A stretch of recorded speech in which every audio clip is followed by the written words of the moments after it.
Bonjour à tous, Emmanuel Macron voulait faire un discours ce lundi 15 avril, mais malheureusement, une séquence rarissime et extrêmement spectaculaire l'en a empêché. Alors, est-ce dû à un hasard? Est-ce une coïncidence? Bien évidemment que non.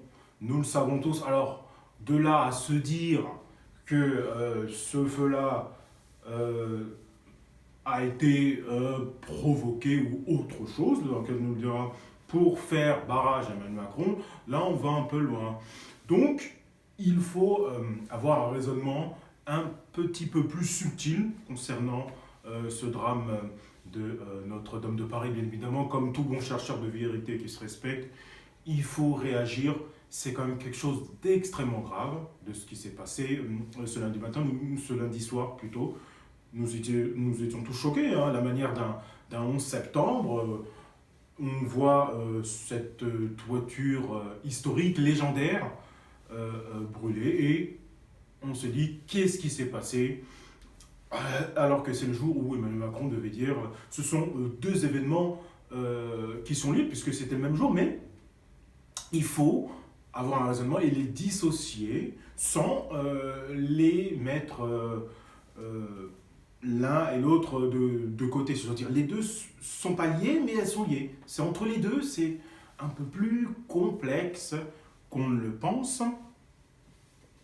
Alors, ce qui est quand même incroyable, justement, ce qui nous pousse à raisonner, à avoir un développement plus large, c'est ce qui s'est passé à la mosquée Al-Aqsa, le troisième lieu saint de l'islam, puisque la même chose s'est déroulée en même temps. Donc là, il y a quand même un raisonnement à aller plus loin que un discours d'Emmanuel Macron, hein, bien entendu. Il va le faire le jeudi prochain. On va voir, est-ce que c'est les mêmes mesures ou pas, ou est-ce que les choses vont changer. Nous verrons bien. Mais en tout cas, c'est vrai que quand il y a le feu, on s'est dit, voilà, mais au niveau, avec un raisonnement typé, entre guillemets, conspirationniste.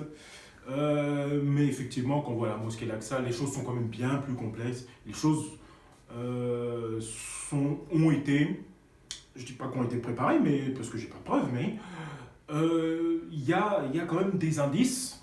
On a quand même des indices. Moi, je ne suis pas là pour dire qui a fait quoi, bien sûr, mais les choses ne sont pas du hasard. C'est pour ça que je dis ça. Les choses ne sont pas du hasard et elles ont été prédites notamment par le fameux magazine The Economist.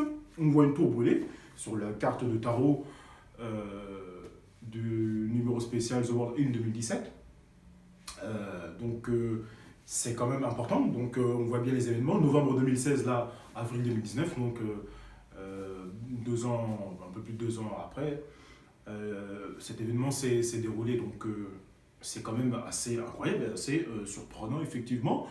Le raisonnement à faire, c'est par rapport à la semaine sainte chrétienne, euh, avec le dimanche des rameaux et ce qui s'est passé le lendemain. Voilà. C'est plus temporellement par rapport à ça que politiquement par rapport à Emmanuel Macron, qu'il faut vite évacuer, mais on nous dit que les choses ont fuité, des informations ont fuité. Pourquoi fuiter Il allait faire le discours, il l'a déjà même enregistré, donc des informations qui fuitent, ça ne veut rien dire, puisqu'il va le faire le jeudi d'après. Donc il y a une sorte de brume autour de tout ça, donc je vais essayer humblement, comme d'habitude, d'essayer d'éclaircir cette séquence extrêmement compliquée. Et j'essaierai de faire une deuxième vidéo aussi, pour ne pas faire trop long, hein, bien entendu. Alors sur le site Le Libre Penseur, .org, justement, le feu de la mosquée Al-Aqsa à Jérusalem brûle en même temps que Notre-Dame. C'est un article que je vais lire en intégralité, parce que ça place le cadre. J'ai 3 autres onglets pour terminer cette vidéo. Essayez de comprendre humblement ce qui s'est passé. Pour le coup.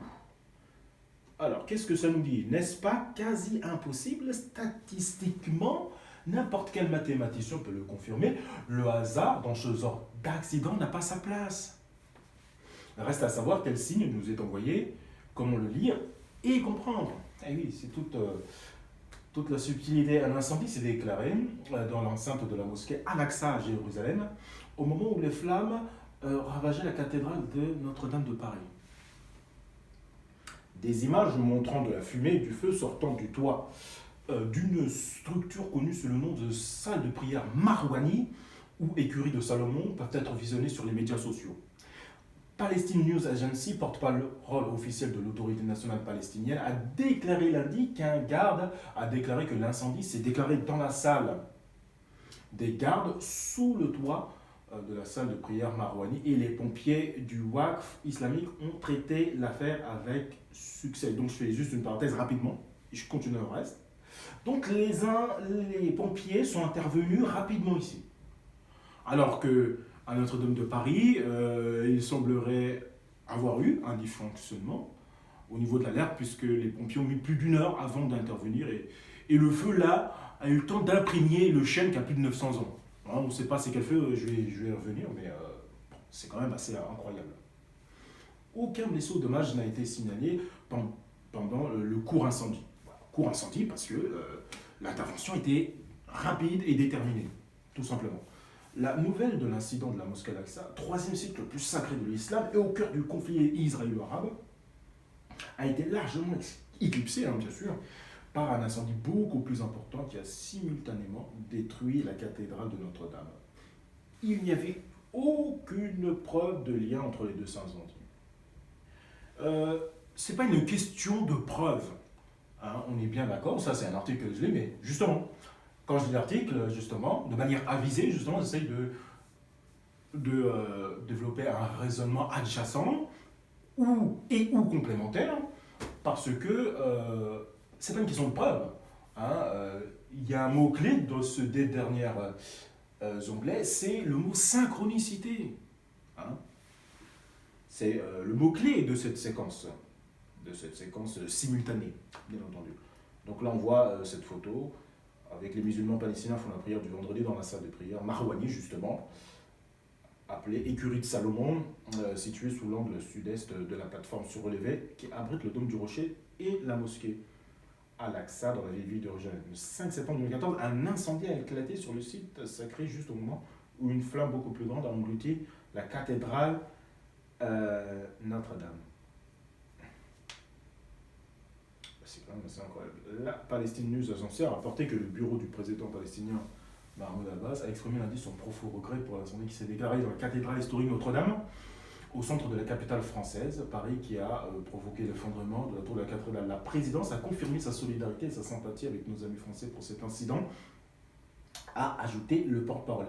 La salle de prière Marwani est située sous l'angle est du mont du Temple connu des musulmans sous le nom Haram al-Sharif, qui contient à la fois le dôme du Rocher et la mosquée Al-Aqsa. Sheikh Azam al-Khatib, directeur général du département des affaires de la mosquée Al-Aqsa de Jérusalem, a déclaré à la chaîne de télévision jordanienne Al-Mamlaka que l'incendie s'était déclaré dans la cour et des informations préliminaires semblent indiquer qu'il aurait été causé par des enfants présents dans la zone. Des enfants présents dans la zone.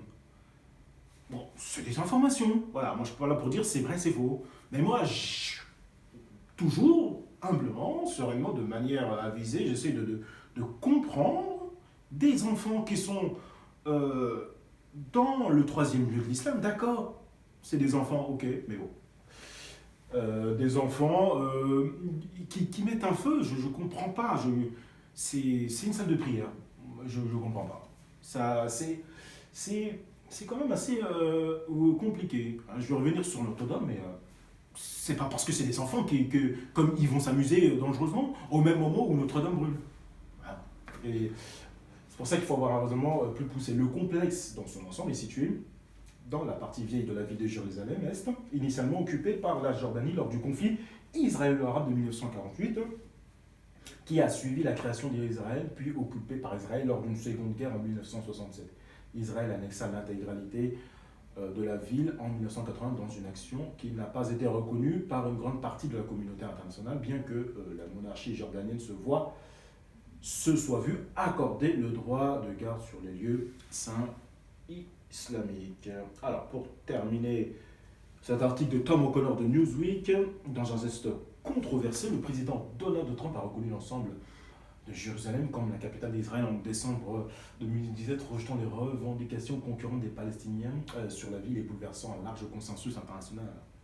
Aucune explication officielle n'a été encore fournie pour les incendies de lundi, bien que les médias français aient laissé entendre que l'incendie de la cathédrale Notre-Dame aurait été lié à des efforts de rénovation en cours.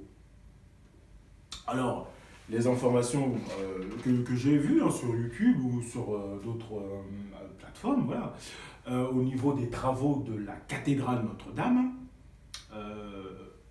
l'incendie s'est déclaré 1 heure après la fin des travaux ou des pré-travaux, puisque le travail, apparemment, les travaux n'avaient pas encore commencé, mais quand bien même, les travaux sont là, on laisse un produit finalement, parce que finalement c'est ça. Au niveau des enquêtes, malheureusement, au niveau de cette séquence-là, qu'est-ce qu'on va pouvoir dire? C'est-à-dire qu'ils sont partis 1 heure avant, c'est-à-dire à 17h, 1 heure et demie après, il y a quelque chose qui s'est imprégné et qui a fait feu aux chaînes. Ils ne peuvent dire que ça et d'incriminer, comme on privilégie une piste accidentelle, et bien malheureusement pour les compagnons du devoir qui sont de grands artistes, des passionnés et des grands professionnels et bien évidemment de la négligence face à un tel monument, ce n'est pas concevable. Hein? Et donc c'est pour ça qu'il faut avoir un raisonnement adjacent, humble, parce que incriminer des compagnons du devoir, ce n'est pas acceptable. Hein. Alors bien sûr, on va dire l'erreur humaine, bien sûr, mais là, on est dans un protocole, des gens extrêmement sérieux, des gens extrêmement professionnels, on ne prend pas n'importe qui. Hein. C'est comme le musicien de la grande orgue, voilà, on ne prend pas n'importe quel musicien pour faire la grande orgue à Notre-Dame. C'est pareil pour les rénovations, donc, et puis il y a des protocoles, il y a des choses à faire.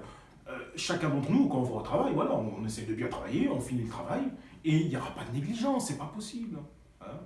Donc, c'est un raisonnement assez important pour les compagnons du devoir. C'est quand même inacceptable. Alors, bien sûr, par rapport à Notre-Dame, j'essaie de comprendre moi-même humblement comment ce chêne de plus de 900 ans, hein, parce qu'on le sait, le bois, c'est même pas conducteur, ça c'est par rapport à l'électricité, mais effectivement, on est dans l'air, donc il y a l'oxygène qui est favorable au feu, malheureusement. Mais bon, c'est la réalité de la création, donc malheureusement pour cette tragédie, je veux dire, mais... donc voilà, on est à l'air libre et il y a l'oxygène pour alimenter ce feu en constance. Malheureusement, ça c'est un fait, puisque bien évidemment le feu ne pouvait pas se déclarer à l'intérieur, il s'est déclaré sur du chêne. C'est quand même assez incroyable. On part du travail et on verra bien les enquêtes, mais bon. Alors, sur Énergie Bois, j'ai pris un article pour essayer de comprendre au niveau du chêne pourquoi ça a pris autant feu, quoi. C'est quand même incroyable. Une méthode, l'allumage inversé. Une méthode plus économique et écologique. Alors bien sûr, c'est pas que ça à voir, c'est essayer de comprendre, essayer de comprendre ce type de feu, quoi. Parce que c'est en quoi consiste l'allumage inversé? L'allumage inversé, comme son nom l'indique, est l'inverse de l'allumage traditionnel. Contrairement à l'allumage traditionnel, cette méthode consiste à poser en premier lieu des bûches garanties sèches, en les espaçant bien de façon à laisser circuler l'air. Puis ajouter par-dessus le bois d'allumage et l'allume-feu. L'allumage se fait donc par le haut depuis l'allume-feu. Le feu descend pour gagner les bûches. Cette façon de faire est plus efficace énergétiquement parlant, donc plus économique et aussi plus écologique que la méthode traditionnelle pratiquée par tous. Donc si c'est une piste criminelle, on peut privilégier ce type de séquence. Parce que c'est important.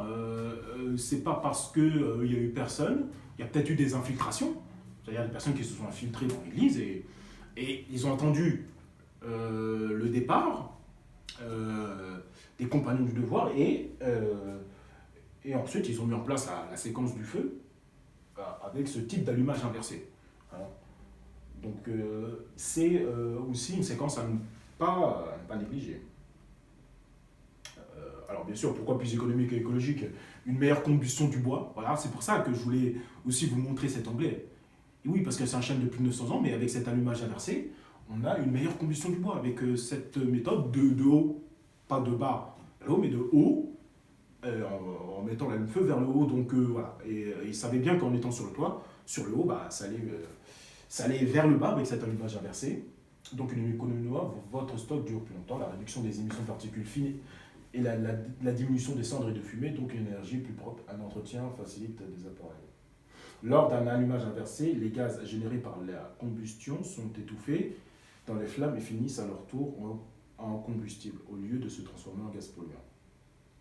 Et en plus, utilisé par le national ou petit combustible, si le recyclage est une source de pollution nocive pour la santé en cause des matériaux qui entrent dans la composition.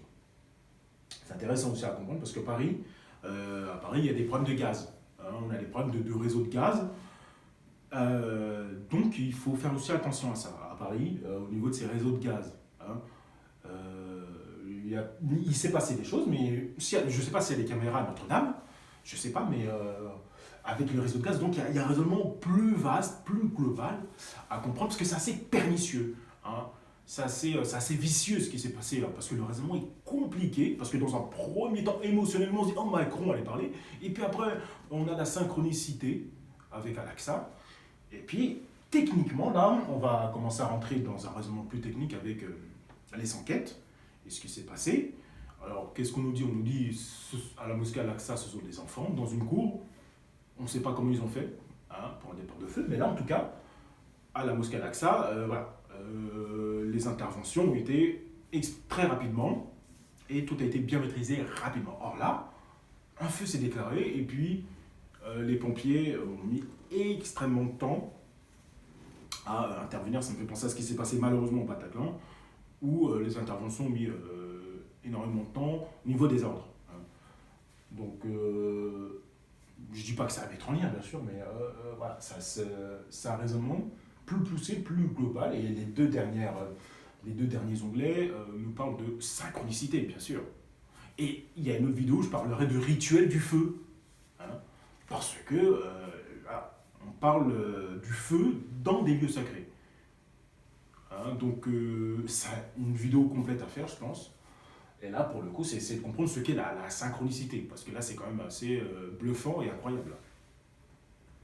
Alors, pour finir cette vidéo, sur menace-théoriste.fr, justement, nous avons le mystère de la synchronicité. Le précurseur de la synchronicité, c'est Carl Gustav Jung, bien sûr. Et je vais y revenir. Alors, le mystère de la synchronicité. Les organismes dotés d'un cerveau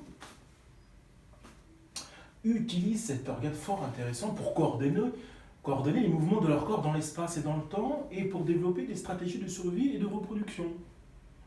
Les cerveaux les plus complexes permettent de produire des comportements hautement élaborés de collaboration qui nécessitent d'être capables de comprendre les intentions de l'autre afin d'anticiper les dangers, les actions les plus optimales. Homo sapiens est pourvu d'un fort bel organe du genre, le plus complexe qu'on connaisse, du propre aveu de la plupart des propriétaires du modèle, cerveau humain. Avec cet organe, il peut communiquer via un langage articulé, il a accès à une galaxie de symboles très riches. Il excelle à interpréter les intentions et toute forme d'action dans son environnement qui relève d'un projet, d'une volonté, c'est-à-dire les résultats de la présence d'un agent. Le cerveau humain est un champion de la détection d'agents. Ce que le psychologue Justin Barrett a nommé le détecteur d'agentivité hypersensible, la plupart des animaux sont également très forts en ce domaine. Toujours à l'affût, ils décampent au moindre bruit. Réagissent à la première odeur, que ce soit dans le but de repérer un prédateur, un proie ou un partenaire. La règle darwinienne est stricte. Il vaut mieux se tromper en croyant détecter ce qui n'est pas là que de se tromper en ne détectant pas ou trop tard ce qui était vraiment là. La détection d'agents est la tendance des animaux et des humains à présumer l'intervention réfléchie d'un agent conscient ou intelligent dans des situations qui peuvent ou non en impliquer. Alors, pour terminer, bien sûr, puisque j'ai un autre onglet pour terminer, essayer de mieux comprendre la synchronicité. Pour l'humain, le principal danger, mais aussi la principale ressource, ce sont les autres humains. Ce qui doit être détecté avant tout est ne jamais rester inconnu, c'est la présence d'une intention humaine derrière les bruits, les mouvements, les objets. Ceux qui ont perdu à ce jeu n'ont pas laissé de descendants, les autres sont nos ancêtres. Ils nous ont légué leur gènes. Et comme eux, nous voyons de l'humain partout, par défaut, même dans les nuages, à avouer sans crainte que vous n'êtes pas seul. Alors, très rapidement, la définition classique de ces Wikipédia, hein. La synchronicité est l'occurrence simultanée d'au moins deux événements qui ne présentent pas de lien de causalité, mais dont l'association prend un sens pour la personne qui les perçoit. Donc, c'est vrai que c'est intéressant quand même comme définition de chez Wikipédia. C'est global. Pourquoi Parce que la personne qui la perçoit, là, c'est collectif. Là, c'est pas la personne. Là, c'est le monde entier qui perçoit la même chose, l'association de sens. Qu'est-ce que c'est C'est quoi qui fait que l'association prend un sens? L'association, c'est deux lieux sacrés, mais l'association, c'est le feu, malheureusement. Oui. Et le fait que ce soit en même temps. Et c'est ça la synchronicité. Donc, bien sûr, la coïncidence signifiante est le feu, c'est vraiment une définition, c'est très clair et c'est très net. Pour terminer sur généascence, la synchronicité, un article intéressant bien sûr, pour parler de Gustav Jung, des travaux de Gustav Jung,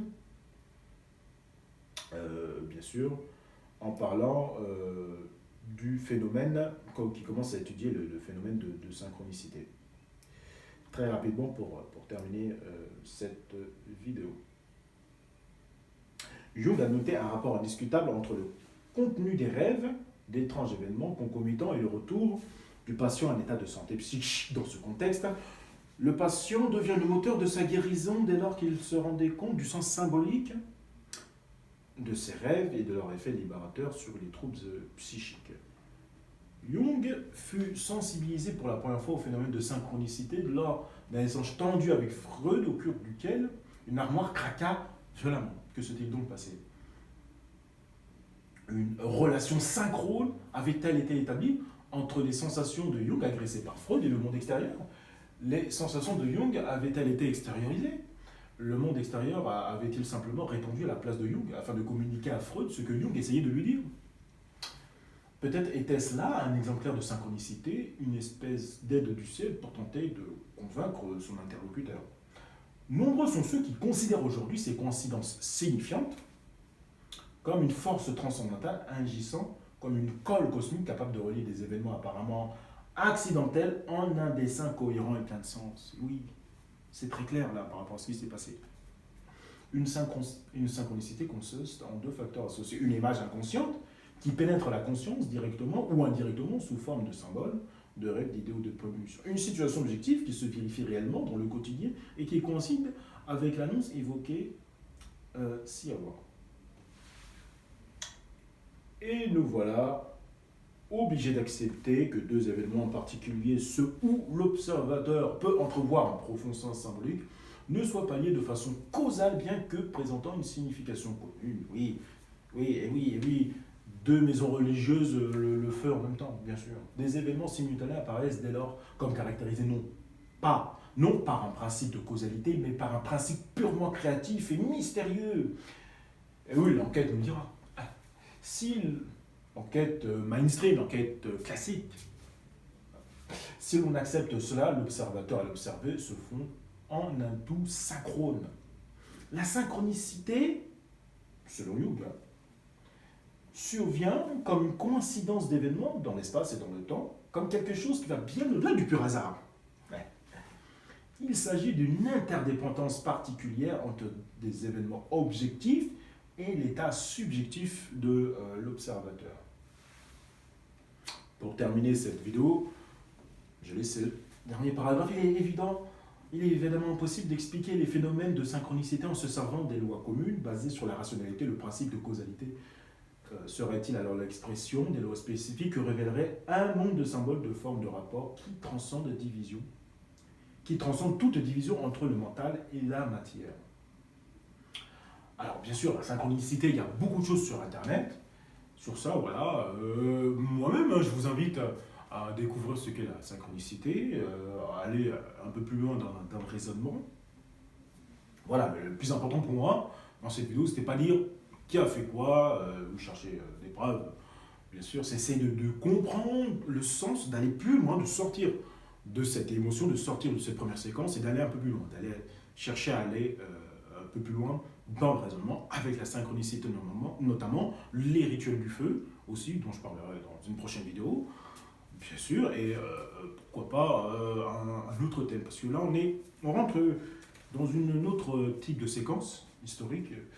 Alors le problème c'est quand on voit que c'est de type accidentel, bah, malheureusement les populations voilà, se diront plus voilà, comme c'est accidentel, alors qu'on est en train de basculer hein, très clairement, et que sens est quand même là, il y a un sens profond derrière tout ça, bien évidemment. Alors n'hésitez pas à ajouter vos commentaires, ils sont toujours intéressants, toujours importants, bien sûr, parce que là je viens d'ouvrir une porte et n'hésitez pas à mettre vos pouces levés, bien sûr, pour ces informations importantes, parce que bien évidemment, on peut pas en rester sur des enfants qui s'amusent dans le troisième lieu saint de l'islam et qui créent un feu, et les compagnons du devoir qui partent une heure et demie avant que le feu se déclare, un feu qui met je ne sais combien de temps à imprégner du chêne depuis 900 ans, on ne peut pas en rester là. Pas sur cette chaîne en tout cas. N'hésitez pas à vous abonner. Bien sûr, c'est toujours intéressant et important. Je vous remercie de m'avoir suivi et à la prochaine.